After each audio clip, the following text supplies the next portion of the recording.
The sun rises over the Giza plateau, casting its first light on a scene of remarkable human endeavor. It is the year 2580 BC, and a monumental project is underway, one that would etch its mark on history forever. The Great Pyramid of Giza, destined to become one of the 7 wonders of the ancient world, is beginning to take shape. In this period, known as the Old Kingdom of Ancient Egypt, a civilization is reaching its zenith. It's an era characterized by unparalleled architectural, cultural, and political achievements. Pharaoh Khufu, the second ruler of the 4th dynasty, reigns over a land rich in resources and ambition. Under his command, the landscape of ancient Egypt is transforming, setting the stage for a legacy that will endure for millennia. The construction of the Great Pyramid of Giza is not just an architectural feat, but also a reflection of the societal, economic, and technological strides of the time. This story is about more than just stone and mortar. It's about the people, the society, and the extraordinary capabilities of an ancient civilization at the height of its power. The Old Kingdom of Ancient Egypt, spanning from around 2600 to 2200 BC, marked a period of unparalleled prosperity. It was an era when Egypt's political and social structures were firmly established, laying the groundwork for centuries of pharaonic rule. During this time, the power of the pharaohs was absolute. They were seen not just as rulers, but as gods on earth, their authority unchallenged. Each left behind a legacy that would shape the course of Egyptian history. Culturally, the Old Kingdom was a Renaissance period. Art flourished, with a focus on realism and detail that would influence Egyptian art for generations. Literature began to take shape, with the emergence of pyramid texts that offer a glimpse into the spiritual and philosophical beliefs of the time.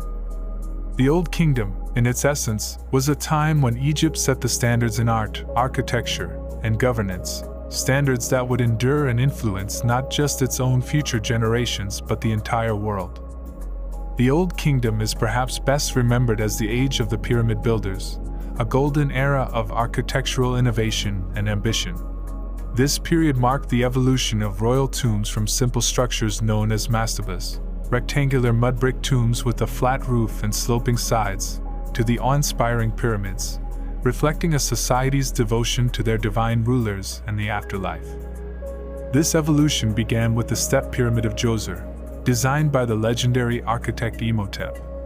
Located in Saqqara, 15 kilometers south of the pyramid complex at Giza, this pyramid represented a revolutionary leap in ancient Egyptian architecture, being the world's first colossal stone structure ever built. Further development was witnessed during the reign of the pharaoh Sneferu. He initiated the construction of 3 major pyramids, the Midim, the Bent, and the Red Pyramid. These structures showcased evolving techniques and growing architectural ambitions. The Red Pyramid, Egypt's first smooth-sided pyramid, was a critical step towards the culmination of this architectural evolution, the Pyramids of Giza. The Giza Pyramid Complex, including the Great Pyramids of Khufu, Khafre, and Menkaure, along with the Great Sphinx, stands as the pinnacle of Old Kingdom pyramid construction. The precision and scale of these structures are a testament to the advanced understanding of mathematics, astronomy, and engineering of the time. Behind these monumental constructions was a vast workforce. Recent evidence suggests these workers were not slaves but a well-organized force of skilled artisans, builders, and laborers. They lived in nearby workers' villages and worked under a system of rotational labor, contributing not just their skills but also their beliefs and hopes in the eternal journey of their divine ruler. In 2013, a significant archaeological discovery shed more light on this process. The Diary of Mira, written in around 2500 BC, is a collection of logbooks written by a mid-ranking Egyptian with the title of inspector. These logbooks document the transportation of limestone from the Tura quarries, along the Nile River, to the Great Pyramid of Giza. These logbooks state that 3 round trips were made every 10 days, transporting 30 limestone blocks, amounting to 200 blocks per month. Each block weighed up to 3 tons, and was likely moved on sledges, with wet sand used to reduce friction. This feat, taking about 20 years per pyramid, reflects not just architectural genius but also a highly efficient social organization. The Old Kingdom era, renowned for its architectural feats, also witnessed numerous significant archaeological discoveries that have provided a deeper understanding of this ancient civilization. One of the most significant discoveries in the context of the Old Kingdom is the mummy designated as MCCM 1921. Dating back to 2300 BC, this specimen is the oldest substantially intact mummy ever found. The mummy underwent extensive conservation and radiographic imaging, providing unique insights into Old Kingdom mummification processes. The mummy's condition and its burial at a sacred site suggest the individual had access to a good diet and social advantages. The exhibit at the Carlos Museum showcases the mummy within the broader framework of ancient Egypt's burial customs and the social and political dynamics of the time. Following this significant find, the tomb of Queen Merseynthe III, discovered at Giza in 1927, further showcased the splendor of 4th Dynasty royal burials.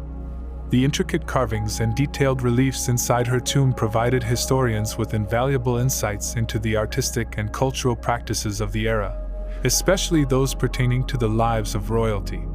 Lastly, the discovery of a series of medical treatises, dubbed the Healer's Scrolls, in a tomb near Memphis, has revolutionized our understanding of Old Kingdom medicine. These scrolls, containing detailed anatomical diagrams and herbal remedies, highlight the advanced medical knowledge and practices of ancient Egyptian healers.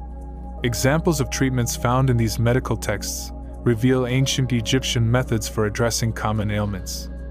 For birth control, a mixture of dates and acacia was applied.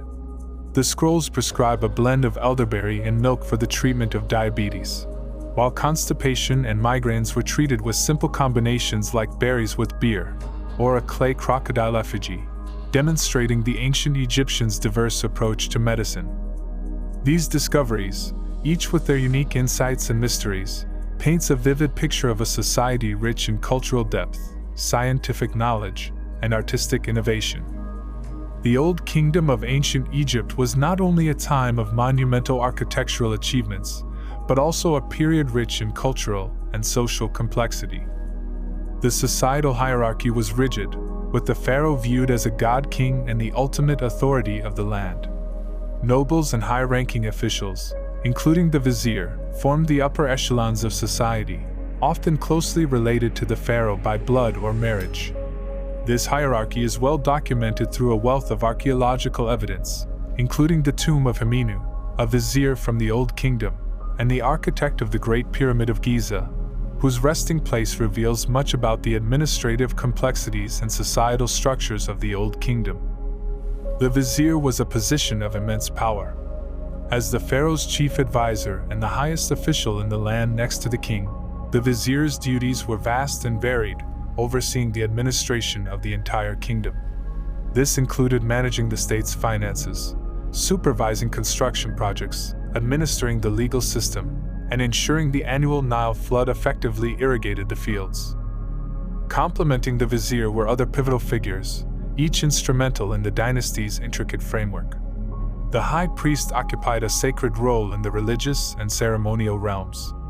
This is exemplified by the tomb of Senegimeb, a high priest interred in Giza, where the walls are adorned with exquisite paintings depicting a myriad of religious rites. The high-ranking position of scribe, meticulous recorder of state affairs and transactions, is exemplified in the tomb of Harkhuf, which contains his autobiography. Harkhuf's distinguished service earned him the role of governor of Upper Egypt. Carved on the outside of the soft flaking stone of the tomb are 58 lines, outlining his significance and virtues. Notably, the inscriptions detail his expeditions to Yam, in Upper Nubia, including journeys with gifts and diplomatic successes. The tomb also contains a letter from King Neferkare, expressing eagerness to see a pygmy that Harkhuf brought back as part of his expedition. Pygmies were a distinct ethnic group known for their small stature, with adult men on average less than 4'11". Their presence in ancient Egypt was a source of curiosity, and interest among Egyptian royalty.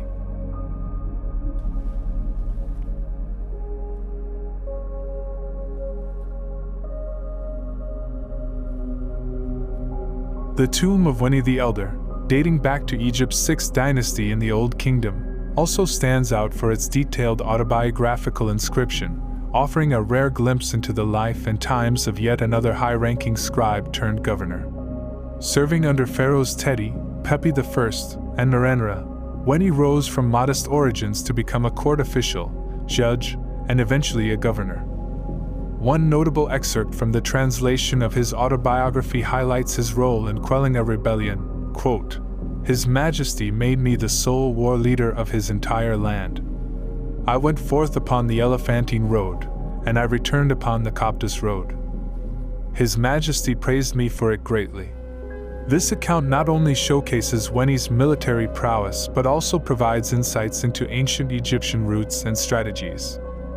Another intriguing inscription found on the tomb refers to Weni's management of a substantial construction project. It describes how he assembled a vast labor force, indicating the recruitment of 10,000 workers from various regions of Egypt. This part of the inscription provides insight into the extensive scale of state-sponsored projects during his time, as well as the significant administrative effort involved in coordinating such a large number of workers. Weni's tomb inscription is significant for its detail and personal narrative, offering historians and archaeologists a unique perspective on the governance, military campaigns, and societal structure of the Old Kingdom. His rise from humble beginnings to high officer encapsulates the potential for social mobility in ancient Egyptian society, a theme not frequently encountered in the records of that era.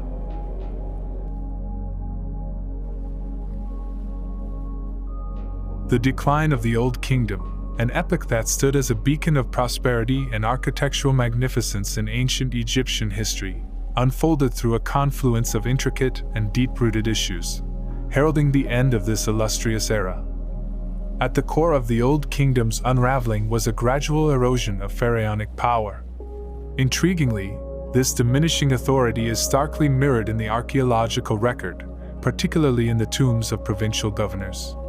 These increasingly grand and independent burial sites reflect a shift in power dynamics, from a centralized pharaonic rule to a more fragmented, localized governance. This decentralization is further underscored by a discernible diversification in artistic and architectural expressions, moving away from the uniform grandeur of earlier dynasties to a spectrum of regional styles. Economically, the Old Kingdom found itself grappling with the burgeoning costs of its own ambitions. The monumental pyramid-building ventures, along with the sustenance of an extensive religious and administrative apparatus, began to strain the state's coffers. This financial encumbrance is palpably illustrated in the progressively modest scale of later pyramids and tombs, signaling a kingdom under economic duress. Compounding these political and economic tribulations were environmental challenges. Geological studies hint at severe droughts towards the latter part of the Old Kingdom. These droughts, impinging upon the vital Nile floods, would have crippled agricultural productivity, precipitating widespread famine. This ecological crisis likely exacerbated existing socio-political tensions, hastening the disintegration of the once unified state. The confluence of these multifaceted factors, a dilution of centralized authority, fiscal constraints, and environmental adversities, ushered in a period of turbulence and fragmentation known as the First Intermediate Period. This era was marked by a stark departure from the previous cohesion, witnessing regional strife and a pronounced breakdown of the established order. In essence, the decline of the Old Kingdom was a complex tapestry woven from political, economic, and environmental threads. The archaeological and geological records provide a silent testimony to this period of transition, marking a pivotal chapter in the annals of ancient Egyptian civilization and setting the stage for the emergence of the Middle Kingdom. The Old Kingdom, often hailed as the age of the pyramid builders, bequeathed to the world some of the most iconic architectural wonders. The Great Pyramid of Giza, in particular, stands as a testament to the ingenuity and sophistication of ancient Egyptian civilization. In the realm of art and literature, the Old Kingdom period saw remarkable advancements. The intricate relief work found in tombs and temples reflects a profound understanding of form, aesthetics, and symbolism. The pyramid texts, some of the oldest religious works ever discovered, offer invaluable insights into the spiritual and philosophical beliefs of the era, underscoring the depth of intellectual inquiry and expression that characterized this period. Politically, the Old Kingdom established the foundational structures of ancient Egyptian governance. The pharaonic system, the administrative apparatus, and the central role of religion in state affairs, all pioneered during this time, would influence subsequent periods of Egyptian history and beyond. The Old Kingdom's contributions to architecture, art, religion, and statecraft have not only shaped ancient Egyptian history but have also provided a source of fascination and scholarly interest for generations. The echoes of this ancient civilization continue to resonate, offering a window into a past that remains a cornerstone of humanity's shared heritage.